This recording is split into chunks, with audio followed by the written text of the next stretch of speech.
लेकिन उसको ऐसा कानून का इंजेक्शन देंगे कि दर्द जब करेगा ना तो आह बोलेगा और जनता बाह बोलेगी। कि जिन लोगों ने सद्भाव बिगाड़ने की कोशिश की है उनको ऐसा कानून का इंजेक्शन देंगे कि जैसे भागलपुर के दंगाइयों को सजा दिया था वैसी सजा देंगे कि जन्म जन्मांतर उसका पूरा खानदान याद रखेगा। कि सासाराम में जहां अमित शाह जी का कार्यक्रम वहां 144 लागू है, कहाँ है कागज? दिखाओ कहाँ पर है कागज।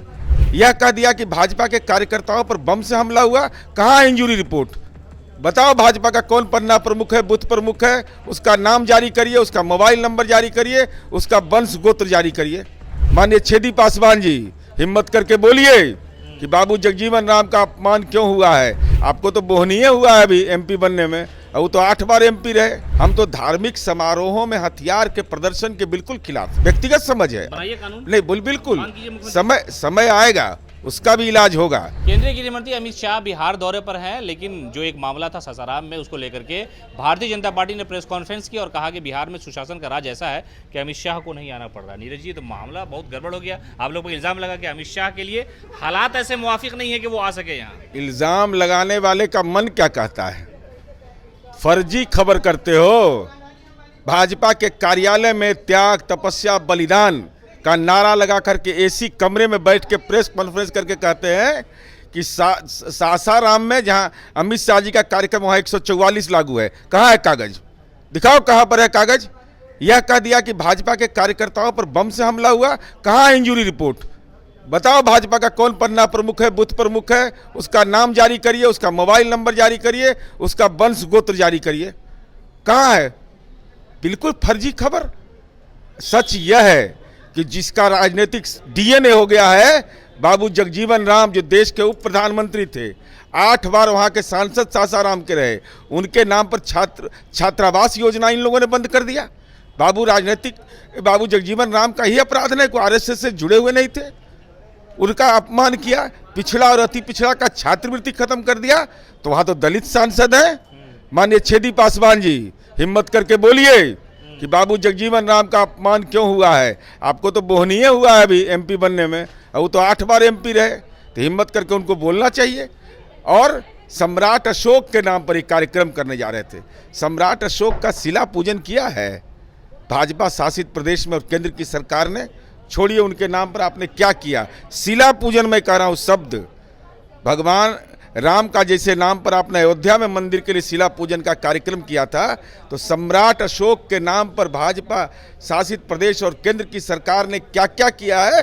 हिम्मत है तो भाजपा संवाददाता सम्मेलन बुला करके प्रेस कॉन्फ्रेंस करे। नीरज जी, सवाल यह है, आपका भी क्षेत्र है, जिस आप क्षेत्र में लोगों से, जनता से मिलते हैं, बिहार शरीफ में भी घटना हुई, मस्जिदों को नुकसान पहुंचाया गया, जो सूचनाएं आ रही, खबर आ रही है, वहां पर धारा 144 लगा दी है। कल रात में हमने देखा फ्लैग मार्च हो रहा था और मुख्यमंत्री का गृह जिला है, तो आपकी नाकामी है या आप साजिश कर रहे कि नहीं उन्हीं लोगों ने कर दिया है?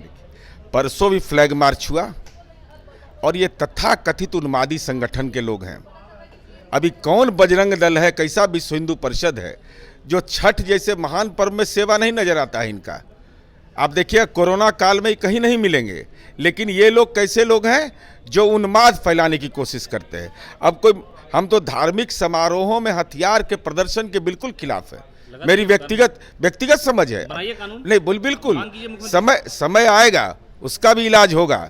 लेकिन मैं यह कह रहा हूं कि किस भगवान ने कहा है कि उन्माद का नारा लगाओ? अरे भाई, राम तो रहीम है, देश है, कबीर का देश है ये। इस ढंग का जो वातावरण बनाने की कोशिश करते हैं, तो बिहार शरीफ की घटना परस्पर दोनों पक्ष के उन्मादी लोगों के द्वारा यह घटना हुई, लेकिन प्रशासन ने मुकम्मल कार्रवाई सुनिश्चित किया है। अभी स्थिति नियंत्रण में है, लेकिन इतना मैं जरूर कह सकता हूं कि जिन लोगों ने सद्भाव बिगाड़ने की कोशिश की है उनको ऐसा कानून का इंजेक्शन देंगे कि जैसे भागलपुर के दंगाइयों को सजा दिया था वैसी सजा देंगे कि जन्म जन्मांतर उसका पूरा खानदान याद रखेगा। एक सवाल ये होता है, मुख्यमंत्री नीतीश कुमार की छवि अच्छी है, पूरे भारत में लोग इनको मानते हैं कि मजहबी जो नफरत होती है इसको इन्होंने ख़त्म किया है, कब्रिस्तान और शमशान, ये सारे मामला को लेकर के। लेकिन हाल के दिनों में घटनाएं तो हो रही हैं, चैलेंज तो आपके सामने है। नहीं, बिल्कुल चैलेंज तो है ही।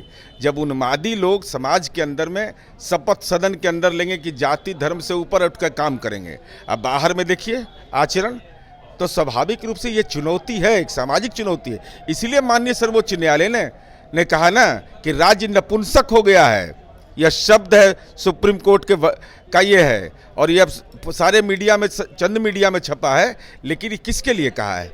जिनको राजधर्म का पालन करने की नसीहत दिया गया था। यह भी सुप्रीम कोर्ट ने कहा कि अटल जी और पंडित जवाहरलाल नेहरू को सुनने के लिए लोग आते थे, आज तो बुलाया जाता है लोगों को। तो ये अंतर जो आया है, तो माननीय सर्वोच्च न्यायालय भी चिंता व्यक्त कर रहा है, और माननीय नीतीश कुमार जी जब तक राज्य में हैं तब तक सद्भाव बिगाड़ने की कोई कोशिश करेगा तो तात्कालिक उसको लगेगा कि सफलता मिल गया, लेकिन उसको ऐसा कानून का इंजेक्शन देंगे कि दर्द जब करेगा ना तो आह बोलेगा और जनता बाह बोलेगी।